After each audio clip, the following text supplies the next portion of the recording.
what's up? We back with another episode. It's Kanan Powers and Faya. Yeah, what's up, Oh, man? um, yeah. So today we just wanted to get into the history of violence in America. I just wanted to talk about violence in America from 1776 up until this point today. Um, I think it's interesting to touch base on the actual violence that the people of this country has experienced from day one up until this point. And I'm not necessarily just talking about criminal violence. I'm talking about all violence, whether it be acceptable or unacceptable forms of violence. All right, all right. All Sounds right. like a good topic. All right, cool. Well, I hope so. I want to keep the listeners interested. This is going to be opinionated, but I will bring a lot of facts to the table. So please take note, leave comments, and try to keep up with us. So where I'm gonna start is July 4th, 1776 is America's Independence Day. All right. So I'm not addressing colonial America. I'm only addressing the United States of America as an independent union, because a lot of times people like to separate the morale between the two mindsets and of the founding fathers of all of these nations or whatnot. So we started from this point only to make things more simple. Um, so the most prevalent form of violence at that time would have been the American Revolutionary War, where the British were fighting against the British. Okay, so you have British on this continent fighting against the British in Britain. Okay, so they were fighting over who was gonna who's gonna run this territory, who's gonna own this land. So at this point of time, the war was mostly gun violence. It wasn't a lot of drones and missiles and all of those things. So you pretty much dealing with predominantly gun violence. Basically, Europeans against other Europeans. That's going to be the most threatening form of violence in this country at that time period. So right from the jump, the European Americans start out with about 8 years of war violence from April 19th, 1775 to approximately September 3rd, 1783, I believe. I believe that's how long the American Revolutionary War was. So you basically just start out right from the gates with 8 years of war violence. So, with that being said, I have a question. What is the reasoning behind the violence at this point in time? So predominantly based off of historical text, the British are fighting against the British for freedom, land, and resources and independence. Hence the name Independence Day, July 4th, 1776. The American Revolutionary War was nothing more or nothing less than a turf war when you put it into its simplest form. Um, Nothing less than gang violence committed by white people at this point against other white people because it was British against British. So, Faya, I'm gonna ask you the same question. In your opinion, what do you think is the main reason behind this violence at this point in time in America? Well, I think initially all violence, obviously, it has to come from the nature of the perpetrator.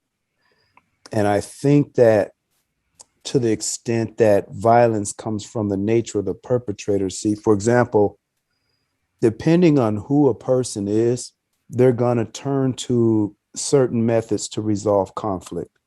Certain people are thinkers, certain people are negotiators, certain people are politicians, and certain people are war minded.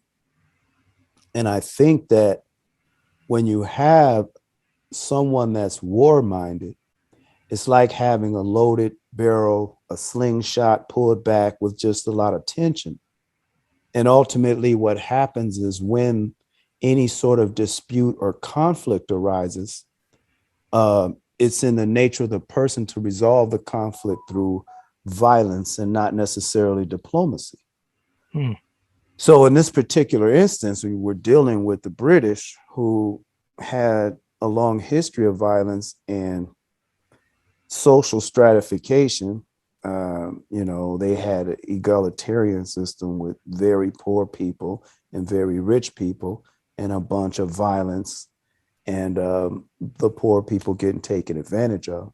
So in this case, and they're stretching out into the United States and gaining new territory. What happened? You got the monarchy who's in the motherland, who's, these colonizers are supposed to be paying and sending money and everything. Yes, you can rape and pillage as you will, but send us our cut, as it were. And when you have the colonizers who said, you know what, this looks like a good place, we can keep the power for ourselves here. Why should we report back to them? Why should we pay them the taxes? Why should we pay them the money? We can do our own thing. And so you have a conflict of interests. And since you have two war-minded factions involved, the ultimate, the inescapable is going to be war and bloodshed and violence, because that was in their nature, and it was the thing to do. And it was a forerunner of the zero-sum capitalistic society that we live in today. No, that's a good way to put it. I agree.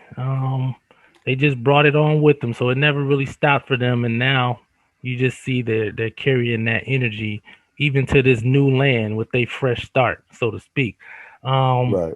And another thing I just kind of wanted to note is that when you think about, as we talk throughout this session, think about the various forms of violence throughout the country. So we're going to get into, the mafia, outlaws, um, all kind of being the tail end of this political violence that we speak of. So the Al Capones, the John Dillingers, John Gotti's, George Washington, Thomas Jefferson, you're really going to see the connection with all of these people. They all committed these acts of violence for freedom, land, resources, and independence from an oppressor within their own group of people. So here's a rhetorical question for the people, the listeners and whatnot. Is there, in your opinion, such thing as good violence or acceptable violence from a physical standpoint? So when you actually see someone shoot another person, is it ever really acceptable to act out in a violent manner? Now, the reason I want people to think about it and I'm not necessarily going to answer it, is because I want you to just start processing this as we move forward. Is there such thing as good violence? And then come up with your own criteria of what you think is acceptable violence and what is unacceptable violence, and see where all the puzzles and all the pieces fall into as we move forward. Just kind of in your head. So I know it's a tricky one because even I want to answer the question, but I just want that to be something y'all think about. With that, we're moving on. So, violence against slaves. We have to talk about slave violence, right? We can't escape that when we talk about the history of violence in America.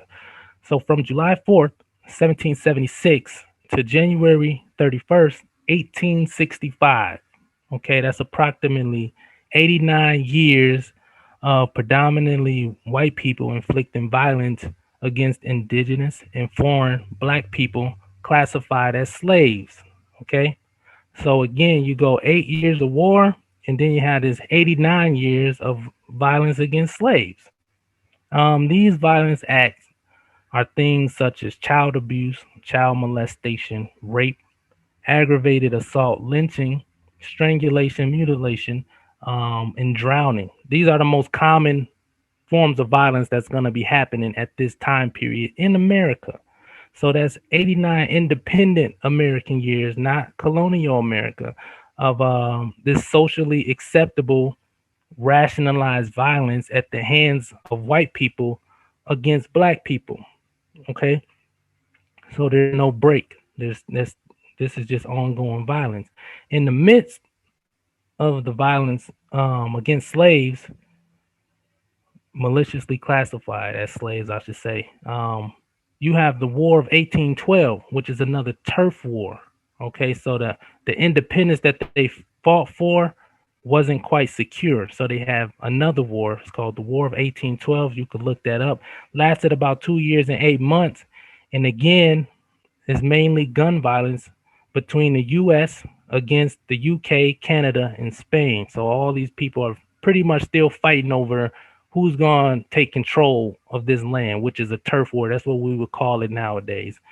So my question is, why is white violence acceptable and black violence unacceptable in today's time?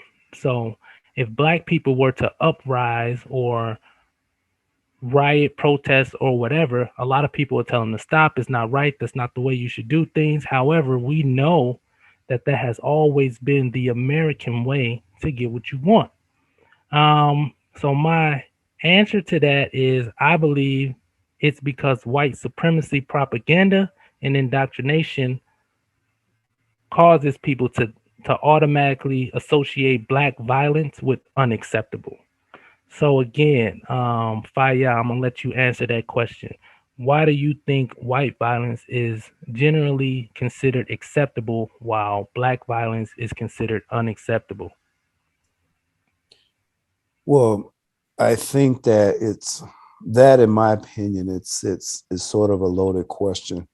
When you Okay. say considered acceptable, that means considered acceptable by whom? And so it's Mm-hmm. sort of the answer points to the question is laden in the question. If someone is saying white violence is acceptable and black violence is not, then that is a that is a subjective statement based on a person's point of view.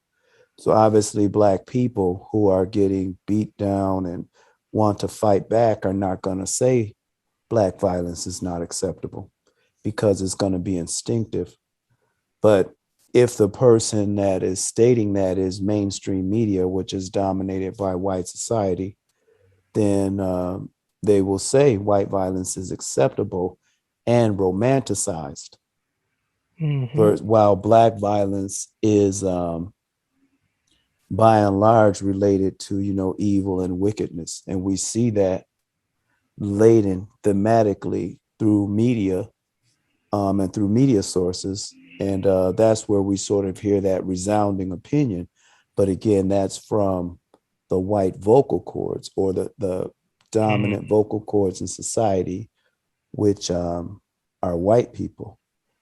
So I think that when we come as black people, when we come to the notion of like, when it comes to us asking questions because we're reaching for greater understandings and sort of situating ourselves and trying to get an understanding of the world and our situations, part of that process is not, it's part of that process is yes, it's asking the questions, but it's also being able to segregate out, you know, what we've been hearing from the dominant society and sort of the assumptions that we have that we Mm-hmm. think are our own assumptions, but maybe they have been leached in through media and our environments. So whereas where we know in general society that they say white violence is acceptable because all of their superheroes perpetrate violence constantly. And even when they do it as villains, for example, now we're being asked to even understand and empathize with them, like the Joker movie, or Mm-hmm. where they have the Joker, and all of a sudden we're supposed to understand he's a social misfit, and this is what led him to be, commit these acts of violence. Even their villainous acts of violence, we're asked to understand and sympathize with. So we have to, in our process of becoming increasingly self-aware, we must also know which thoughts are organically ours, which opinions are organically ours, and which of those are just greater assumptions from mainstream society. That's a good way to put it. And I'm glad you mentioned that. Because with that question, sort of the evidence that kind of suggests that white violence is acceptable without any particular person saying it is, and white violence is acceptable, black violence unacceptable. You will have a person like John McCain, for example, who's considered a war vet slash American hero. And you know this because you can type his name in, and it's going to be very honorable things they're going to say about him. He's probably got, dozens of statues and plaques throughout the country. So, they honor the people that commit violence. Um, Even if it's war violence or illegal violence, it don't matter. They can still get this sort of acknowledgement as a hero in one way or another. While you have somebody like Robert Hutton, aka Little Bobby, is not honored by America at all, despite what some would consider heroic actions against police violence. And even people like O.J. Simpson versus Ted Bundy, where you can see they kind of glamorize, even though they will acknowledge that Ted Bundy was a bad person. I would argue, in my opinion, that most people, if they could choose to be in a room with O.J. Simpson or Ted Bundy, a lot of them would choose Ted Bundy because O.J. Simpson is still depicted as a more violent person, despite the factual evidence. And you can see Well, this as a pattern throughout American history. So, like I said, it's just like you said, the people behind the narrative is who's really pushing the idea of acceptable. And when they have the power and the tools to kind of lay out that foundation of how we're going to tell this story, it's easier for them to pinpoint black people and not even honor them, even if they were war veterans. You don't see a lot of honor for that type of violence because again, they're not really accepting that as acceptable from black people. So I know you was about to say something, so I'm gonna let you go so you don't lose that train of thought. so yeah, when you talk about it, just brought to mind the double speak, the double speak. Okay. Like when you think about someone that says, do as I say, not as I do, there's an inherent conflict of message in there. And it's the language of the violent and the oppressor, typically because do as I say, not as I do is a useful tool to accomplish or to be able to do what one wants to do while at the same time avoid sort of the hypocrisy of it. So do as I say, not as I do, for example, you can have a confusion of messages in the sense that, for example, you take Adolf Hitler, and Hmm. Adolf Hitler in the narrative, he is often said to be this evil dictator. He's used as sort of the poster child for, hey, look what can happen when the state exceeds its authority. Hmm. And these sort of media campaigns that go ahead of uh, dictative authority, dictatorial authority. But at the same time, when you pay attention to other components of the message, for example, Adolf Hitler is consistently in the spotlight, and Right. I mean a glamorous spotlight. So there are countless movies about him. He's always in the spotlight. When you hear the thematic music and the background music, if you notice, it's not often the gloom and doom music. It's often romantic, serenade type music thematically with the best colors and the lighting and good angles. And his voice is projecting majestically. So this conflict of message, conflict within the same message. It's like, yes, you want to tell us that this mass murderer is was evil, but yet at the same time, it's obvious that there is an infatuation with him.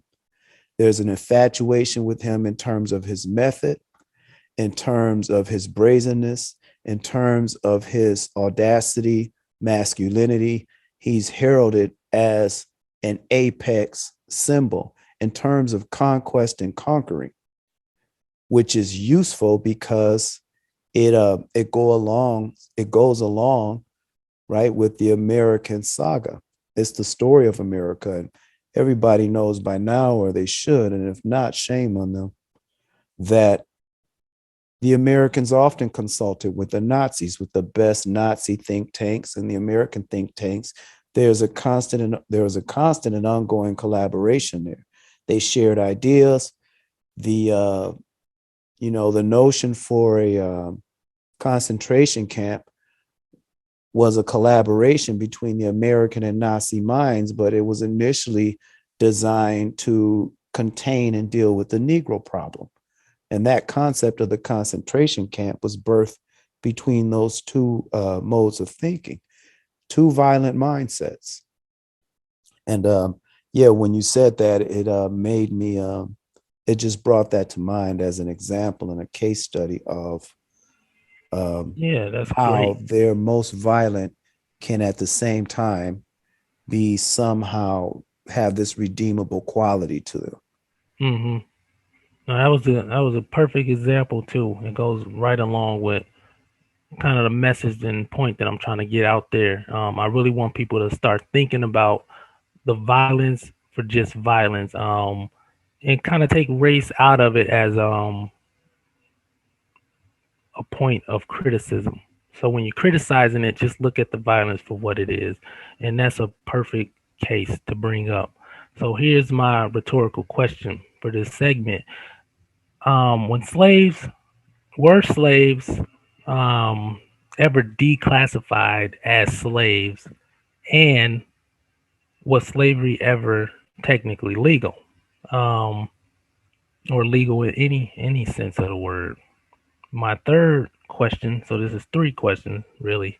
Um, was the term slave ever legally defined through legal text of what a slave actually is, or who qualifies as a slave, a criteria? So if you read law today, they will tell you when we speak of the defendant, the defendant means something. You know, they give definitions for these words. When you talk about um, underage or someone not of consent, they give you the definition. So, was the slave, was the word slave ever legally defined? And if so, I want people to leave comments in reference to that text. Again, I'm not going to answer these questions because I really don't want to persuade the crowd. It's something I want you to think about as we move forward. So, when slavery was abolished, they abolished the act of slavery, but so you have free slaves, but were those slaves ever considered citizens at that point? All right. So think about it, let it marinate, and leave comments about those questions. But I'm gonna move on. So the first 89 years of American violence was war and violence against slaves, mainly carried out by white people, according to documented history. Again, that's the factual part of it. Um, 89 years right out the gates. This is the most prevalent form of violence here on American soil. 1865, the narrative and terminology of violence in America began to shift from war and riot, from slaves to Negroes, overseers to whites. Okay, we're gonna start seeing that in the text. So they're not gonna call things war as much. Um, so, according to historian Eric Fauner, the Texas Freedoms Bureau registered over 1,000 murders from 1865 to 1866. 1,000 murders in 1 year. He mentioned that white men would say, a black man didn't tip his hat, so I shot him. And they have, this is in Texas, they have all this documented. So, right after slavery was pretty much abolished, the white men became more aggressive towards blacks to the point where they would just shoot them if they felt disrespected, pretty much. And that was an acceptable, common form of violence. Like I said, it was just 1,000 in Texas, and that was just from a historian who found that information. There was also the formation and rise of local and national street gangs such as the Ku Klux Klan, White Leagues of Louisiana, and the White Knights. So at this point, we're not dealing with Bloods, Crips, GDs, Latin Kings, anything like that. This is plain old racially driven um, rise of street gangs. These gangs are being formulated pretty much out of racism at this point. They just don't like black people and they don't like black people being free. So you're gonna see a rise in this type of sort of a way to try to be discreet about the violence. Okay, so they come up with these cliques and gangs and then they terrorize black people. 1865 is the beginning, sort of local gang related street violence in America, if you think about it, because there was no reason for I can't say there was no reason, but they didn't really classify things as gangs until black people started doing it. But at this point, the Ku Klux Klan is nothing more, nothing less than a gang, especially at this point because it's just kind of starting out. So it's not even really nationally recognized as an entity. Um, by 1996, 33 years after slavery was abolished, the Wilmington insurrection happens where hundreds of black residents were killed by white supremacists. Um, so we went from Revolutionary War to the War 1812, Civil War, to this insurrection. So my question is, why insurrection? Why not treason? If these black residents were free and they were politicians, and you know you have this white mob, this white supremacist mob, kill these people. Um, why would they call that an insurrection or not a war? At first they was using this terminology of war and whatnot. My reasoning is because black people are not Americans. So they really shouldn't use the word insurrection either. They legitimize this white gang and this violence similarly as they did for the state capitol attack. So you see a change in terminology when white people are doing these violent things. Again, the media is basically going to find a way to make this acceptable so that you don't frown upon it. So treason would still be more of a negative twist versus insurrection, which kind of embraces this idea of success. You successfully overthrew this government. So there's still kind of a sense of pride and independence that comes with even that word. So again, Faya, I'm gonna give you a chance to answer that question. Why do you think they start using this terminology for this particular case of violence in Wilmington? Oh man, I really don't got too much on that, man. I think it Okay, just goes back to the same who's saying the message and you know, makes perfect sense. whose opinion are we talking about? Makes perfect sense. So yeah, in history, that's what it will pop up as, and it always just made me wonder that they didn't secure anything, and I feel like they were still riding that wave of you can kind of take pride in the insurrection because you overthrow an oppressive government, but how can black people have really been oppressive at that time when they had only been free themselves for 33 years? I just found that kind of interesting. So in 1866 through 1964, you basically have white gangs inflicting racially driven political gang violence against black people, from the Memphis riots of 1866 to the Philadelphia riots of 1964. And then there's hundreds of other violent wars in between. Like I said, they won't call these wars or anything. They're going to call these riots or massacres and things like that. To not put you in the idea that there's a war going on between a certain group of white people and black people.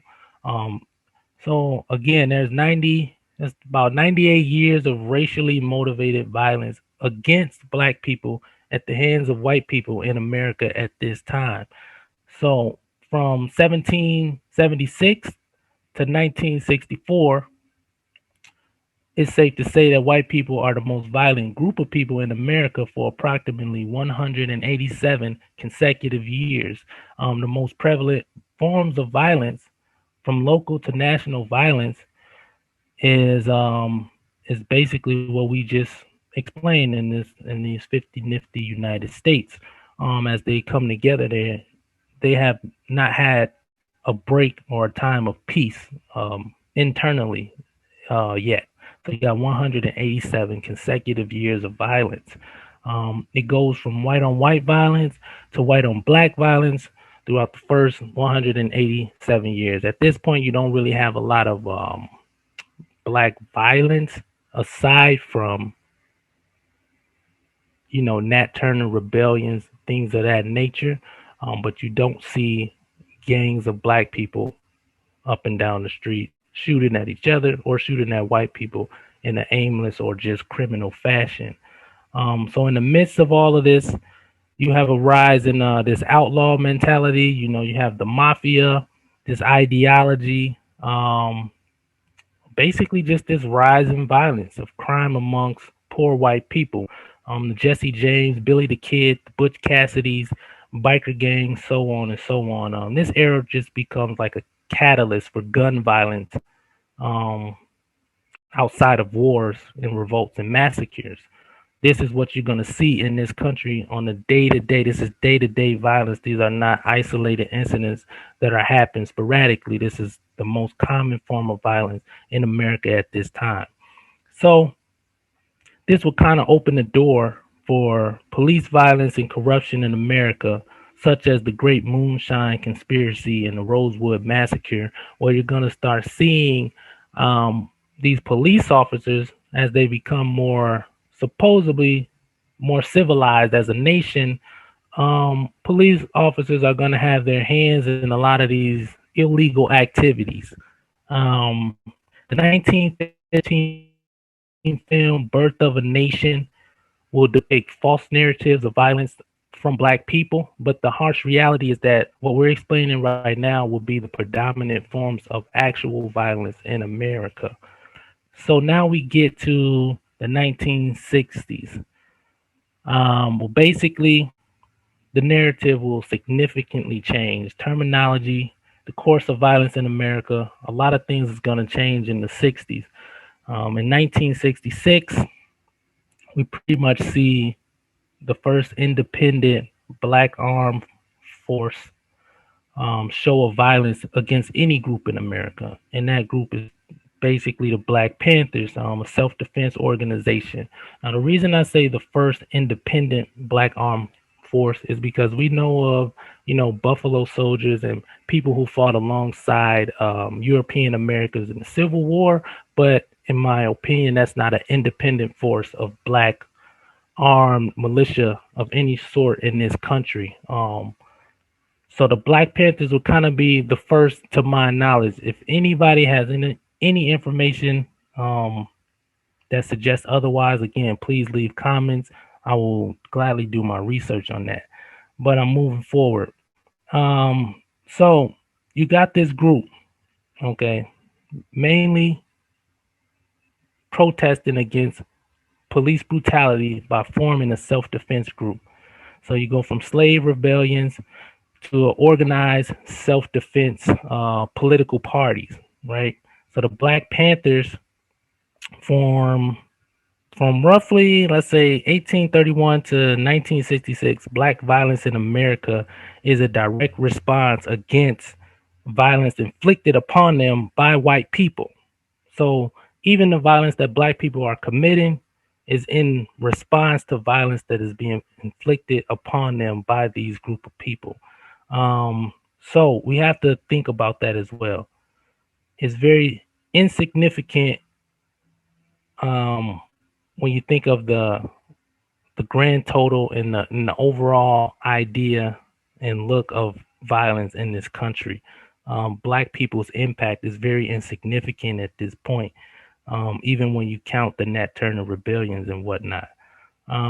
So the 1960s will be the genesis of kind of this widespread violence in America by black people. So within 20 years, black men will be the face of gun violence, criminal activity in America despite the 187 consecutive years of extreme violence in America done at the hands of white people, white men in particular, but white women as well.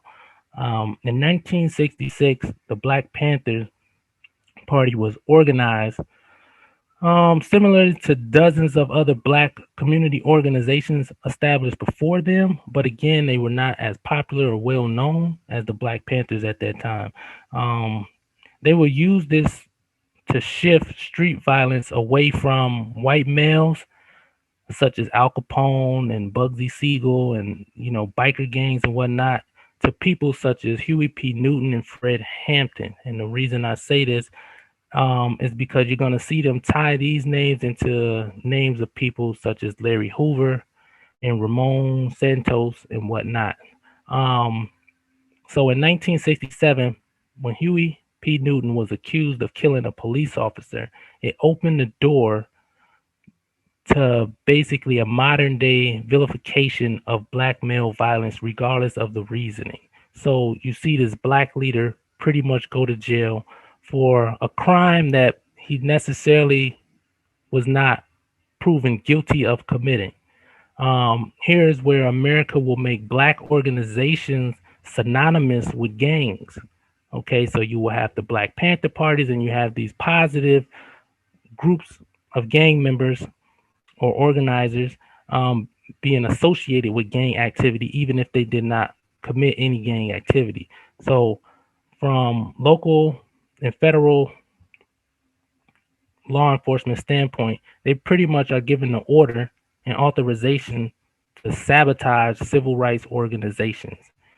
They begin by falsely accusing black leaders of violent crimes and spreading false rumors and printing false documentation such as news articles about black organizations feuding with other black organizations with the intention of causing black on black rivalry. Now that's very significant.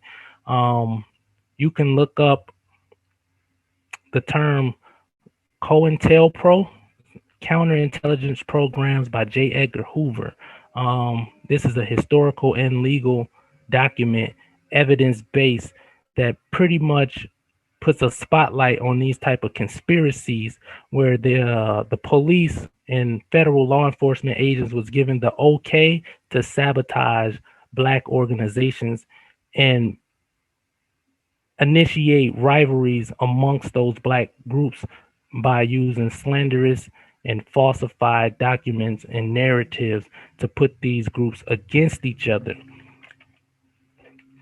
So this is where you're going to start seeing, basically going to start seeing a rise in gang violence and black, what they like to call black on black violence. Okay, because now you have pretty much this this conspiracy to pretty much put black people against each other. Now, initially, it still wasn't as violent as it is today, but this is kind of the beginning of where those feuds come from. If you look at the history and you look at the facts and the way that black people dealt with each other on a regular basis, this is where you're going to start to see it shift. So before I move forward, I know I said a lot. Faya, is there anything that I said that you wanted to comment on? No, man, that's pretty much well said. Reads like historical lineage. Yeah, man. I mean, if you got a question. Nope, I don't got a question at this point. I'm getting to that, but this is a lot of information, so I wanted to kind of take a break because I did not have a question at this point. So we're gonna move forward. So from 1970 to 1980, you see one of the biggest spikes in total murders throughout the United States. Guns and knives will start to become more and more common forms and acts of violence. Okay. In addition to organized crime, you're going to start seeing local gangs and racial crimes committed by white Americans. Now you're going to see, in addition to that, a rise in black street gangs and black violence. Just kind of adding to that arena of American violence. You're going to start seeing that between this time period. It's going to start rising up. From the first time in American history, or for the first time in American history, you have black people adding to the already extremely violent culture of the American people. All right, so from 1980 to 2000, you start seeing basically this mass murder and serial killer type of violence start to rise. It becomes more commonplace to the point where phrases like going postal were actually created to categorize a particular type of explosive violent outburst in reference to people such as Patrick Sherrill, who shot and killed 14 of his co-workers and injured six other people on a killing spree at a post office. You're going to see people like the highway murderer, who roughly killed 23 people and dismembered a 15-year-old, and went to jail for it. Joseph Christopher killed and wounded dozens of people with a 22 caliber pistol. You're just gonna have Richard Ramirez and so on. You just have this rise in this type of violence around this time period. Also, you're gonna see acts like the Columbine School Massacre in 1999. At this point, white people are still the most violent group of people in America. However, you wouldn't know that as an outsider coming in if you just looked at the media, the movies, and the narrative that's being pumped by the leadership of this country. So despite all of that, at this point, you're just gonna see.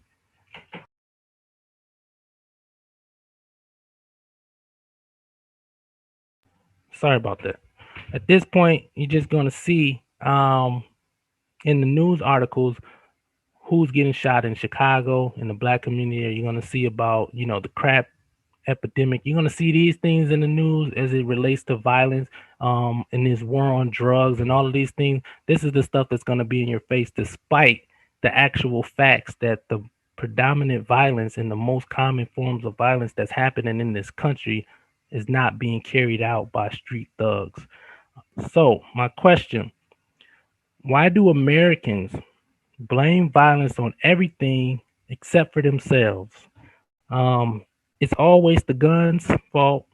It's the music, the movies. But guess what? The music and the movies don't even make themselves. So at the end of the day, why is it so common and so easy for Americans to point the finger at everything else except for themselves? I'm going to let you go ahead and answer that question. Well, man, again, it depends on who you're asking and whose point of view. So, the United States, the dominant mindset and the dominant culture, they're not going to blame themselves. So the perpetrator is not going to take accountability or blame themselves if it's not in their nature. So the reason I would say is they criticize Black racial groups in particular and other racial groups overall in a negative fashion, but they don't do that to themselves unless they counterbalance the negativity carefully. I think the reason that they do that is because they're in control of the media, and it's not in their interest to do so. So that would be whether they're talking about gang violence in LA or Chicago, without talking about the redlining and sort of the deprivation and social welfare systems that were put in place that precipitated the situations. They'll speak of the situations with negative criticism, but they're, it's not in their interest to confess, to what the role that they played and continue to play ongoing violence. Mm-hmm. No, I agree. That's a very straightforward answer. And with that being said, I'm going to move forward. And I know I'm going through this a little fast because I do want people to listen and think about this as they move forward. And I don't want to flood you with a long, drug out presentation. So we're going to keep it moving. From 2000, the year 2000 to 2021 today, violence is only getting worse. But it's not just the street violence, the school shootings, the police brutality, even the knockout games, the pass out challenges, violent protests, people using cars to plow into peaceful protesters. That's not even, in my opinion, what's getting worse, because that's pretty consistent. It's been consistent since it started. The people of America have been violent since day one. We just kind of walked you through it. But the violence that's getting worse, in my opinion, is the blatant assassinations of black leaders, the poisoning of the people through food and water supply, using viruses as weapons. Um, American presidents encouraging violence, such as the storming of the state capitol, and depriving citizens of life, liberty, and pursuit of happiness for refusing to take untrustworthy medical drugs. Um, and last but not least, the indigenous and relentless acts of genocide. Sorry, the insidious and relentless acts of genocide against melanated and now even elderly people across the globe. This is a big deal that a lot of people don't want to talk about. We talk about the everyday violence, but these are the bigger issues of violence right now, because you see this growing power become more blatant in their acts of violence and mass murdering of the people that they deem unworthy to live at whatever point in time they feel like they're unworthy of living. So again, why are Americans so violent despite being one of the richest nations on earth at this point? My answer to that is because violent governments breed violent citizens. Attitudes reflect leadership. In the leadership of this country, presidents, representatives, judges, lawyers, police officers, corrections officers, etc., since July 1st, 1776, have been over 97% white males. And that's just the facts. Okay. So we see this rise in violence and this consistency in violence, but we never ever get anywhere with solving this problem because people are too afraid to address the real issue. They don't want to be considered racist or biased and whatnot. However, you can't solve a problem if you don't actually focus on the actual problem. Um, so again, we have all of these forms of violence just escalated and happening throughout America. And I've already asked the question as to why Americans blame everybody except for themselves. But I want you guys to think about, when it comes to violence, how do you view violence in America? Who are you most afraid of? When you think of violence on a day to day basis, how often do you encounter violent situations? I want y'all to think about this, because I want you to really put yourself in a position to really understand the violent nature of this country and not just what's put on TV. Okay, so if you watch TV all day, you might be afraid of a zombie apocalypse. Not saying that it can't happen. However, that's probably not the most imminent form of danger to you right now today as you drink that glass of faucet water. So I want you to think about the different forms of violence and the perpetrators of that violence, and ask yourself, what are you willing to do to start addressing and combating that violence in America? Because one thing for sure is that I believe we all are looking for a more peaceful day to day living, peace of mind in every sense of the word. Aside from just this feuding of blacks and police, vaccinated and unvaccinated people, you have to ask yourself, what are you doing to combat that and address those things? And the best thing you can do is deliver the truth and stand on that truth. With that being said, Faya, is there anything that you wanted to add to that, as I asked the question of why Americans are so violent despite being one of the richest nations on this earth? Well, I think that sometimes the trap that we fall into psychologically is we try to understand and dissect things from a worldly point of view, meaning we're looking after the fact. We're looking at violence that happens, whether that violence is slavery, whether it's the penal system, whether it's our children in the schools, police shootings in the street. After the fact, it's almost like we try to reverse engineer and understand, where is this coming from? Why? Is it the way I'm wearing my pants? Is it the rap music? Why don't other groups have respect for us? What can we do? That's always a downstream sort of reactionary response. Well, what we have to understand is sometimes violence, if violence is in the nature, the violence doesn't need explanation, it needs opportunity. So in this day and age, for example, if you look at a person, you take a typical person who loves to hunt. Now it's obvious, and at least in this day and age, hunting is not essential for survival. However, plenty of people love to go hunt. They'll go out with an arrow, they'll kill the animal, they'll go gut it in the field, and they'll get blood all over them. And then they'll take the meat and they'll either leave it there or they'll sell it.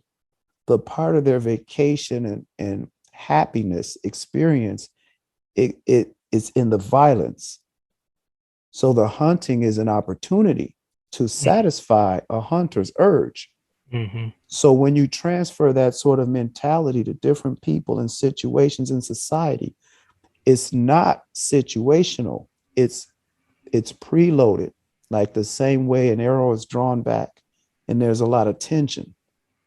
As soon as a target or opportunity presents itself, you have the potential for violence. So when, we're in this situation in the United States, we're often downstream and trying to figure out what we can do to avoid certain situations when, in a wholesome sense, we ought to focus on how we can be better fortified and prepared for the next inevitable attempt at violence against us. Agreed. Yeah, because they will always reason it, have a reason, have an excuse, but that's not just perpetual historical 400-year saga of accidents, of unfortunate accidents and situations. It's inherent in the nature. Mm-hmm. I agree. I totally agree. And I also want, for my Black listeners, I want you to start thinking of violence as it pertains to our people. Okay. A lot of times, I believe, unjustifiably, Black violence is vilified even by our own people, even when we do understand, especially in today's time. There's just no real understanding when it comes to why a Black male or a Black woman may be aggressive or may be violent, just flat out violent. It always kind of goes down this pattern of they just shouldn't have did it, or that was unnecessary, uncalled for, or they deserve to go to jail because that's what they get. And again, like you said, there's not really an initiative. I can't say not an initiatives, but I don't know how serious the initiatives are when it comes to Black people preparing for a point in time where they might have to be violent, instead of being so caught up in whether the violence is right or wrong. Like you said, if the opportunity comes up, and people are inflicting violence towards you, you should be able to react in such a manner if you have to, if there's no diplomatic solution. And when you're dealing with people who are not very diplomatic, again, you know that it's inevitable before that time comes back around again. With that being said, I don't really have much else. I do want you to think about that. We do have a lot of people talk about Black violence or violence in the Black community, and I do think it's an issue that should be addressed, but it should be addressed appropriately and based off facts and not fake ideologies or theories of Black on Black violence, because that's not really real. It's just that violence happens in areas of close proximity. So if you live around Black people, most likely you'll commit violence against Black people. However, if you're a Black man in the suburbs and you decide to bust a car window, it's probably not going to be a car window of a Black person. That's just the facts.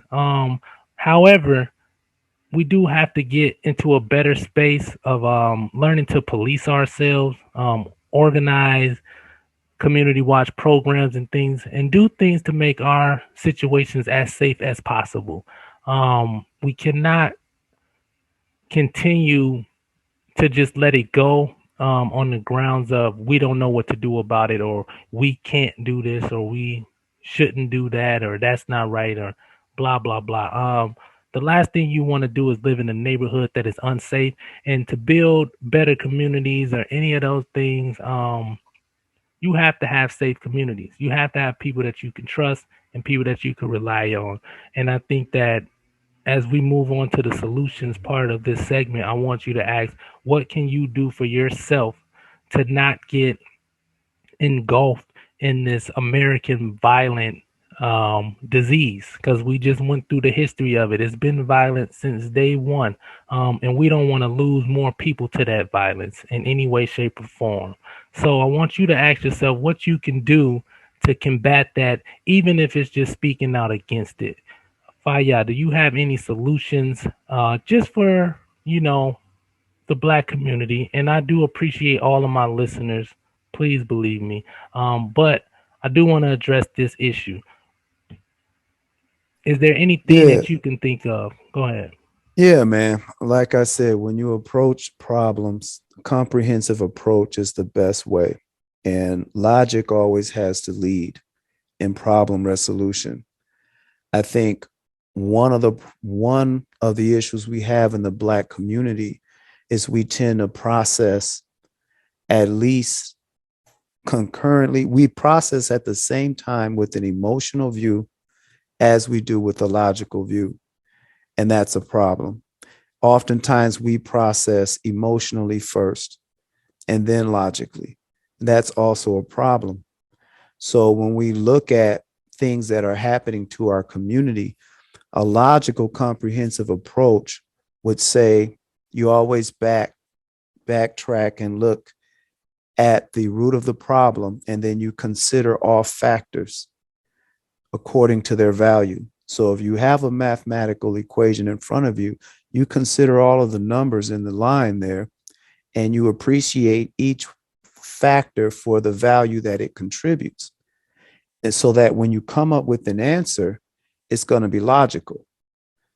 So, for example, it would be we have police violence, we have a George Floyd killing, we have violence in our city streets, we have uprisings, and say Black people burn businesses in their own neighborhood. These are all these are all realities that exist that are tied and part of the same problem and equation, which we exist under a condition of injustice. So logic would dictate we look at each factor, and in order to solve it, we understand we live under a system of injustice. So we would procure justice, we would defend ourselves, and we would have logical discussions. See, when we lead with our emotions, emotions say, well, it shouldn't be like that. And this is painful. And I don't want to talk about that. Or we want to blame. These are all emotional responses. So I think the challenge I will put to the listeners and to the Black community by extension is when you are processing any problem, whether it be this is a large problem we're tackling in bites, but when you have any problem, I want you to sort of censor yourself and be aware if you're processing mainly through logic first, then emotion, or vice versa. So an example of that would be, I really want, I desire a cheeseburger. So if that is an emotional response, it's a wanton desire. And then the logic will say, well, I deserve one because I went to the gym yesterday and I can count calories. See, that's logic, but it's come behind, it's actually trailing the emotional. Or if the person leads out and they say, my goal is to be in shape by, this next month. And in order to do that, I need to count my calories. You have a logic up front. And then Behind that, the person can feel good about the decision they made, which is an emotional following. We in the community, we often are reversed. And I think that if we can begin to process logically first, we would deal with a lot of our fears, insecurities, unhealthy desires, etc. And again, it's a journey. It's not an arrival, but it's, the steps we need to take. Well said, man. You summed that up real good, man. I'm gonna leave it with that, and I'm gonna leave it to the listeners to interact and also, do something about it. Don't get caught up in this American violence. All right. I don't think by nature that people are really violent, but if they're shown violence and violence is the way of getting their needs met and whatnot, I do believe that the vast majority of people will follow the footsteps of the leadership. Um, so yeah, I appreciate the listeners for tuning in once again. We're gonna come with more content. I try to do things a little differently. We getting it together and putting it out for y'all as much as we possibly can. And I appreciate you guys for listening and tuning in. Fire, faithful to God, signing out. All right. Stop now, we ain't gonna stop. We ain't gonna stop now, we ain't gonna stop. Calling out the violence of these racist police. We ain't gonna stop till our people are free.